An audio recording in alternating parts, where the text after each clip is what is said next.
মাছ তো অনেকজনই দেখছেন দেখছেন গুঁড়ো মাছ মাছের হচ্ছে গাদি এত মাছ যে কন দিয়ে আসলো এমনি জাল পাতি সালার মাছ একটাও বাঁধে না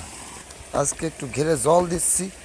সে মাছ সব উপরে উঠে গেছে মাছ মানে জাল বাঁধার লাগে নাই তারা সব উপরে উঠে রেডি মানে আমার ধরে নাও এরকম একটা অবস্থা। তারপরে এই ভিতর থেকেও মাছ কিলিবিলি করতেছে এই যে দেখেন না মাছ কি পরিমাণ মাছ মানে গাড়ির উপর আমি উঠেছি মাছগুলো অনেকগুলো মাছ আনছি যা আমি 2-3 দিন খাইতে পারবো খালি পুঁটি মাছ আর নতুন ঘের আমার এবছর তারপরে এত মাছ কোথা থেকে আসলো অনেকবার জাল পাচ্ছি কখনো এরকম মাছ বাঁধিনি কিন্তু এই যে কালকে জল দিছি মানে এত মাছ যে কোন জায়গা দিয়ে আসলো ওরে বাবা রে দেন কি পরিমাণ পুঁটি মাছ কয়েক কেজি মাছ হবে এই জায়গা দেখতে ক্যামেরা হলো দেখা যাচ্ছে না অনেক মাছ উঠছে অনেক মাছ দেখতে থাকেন।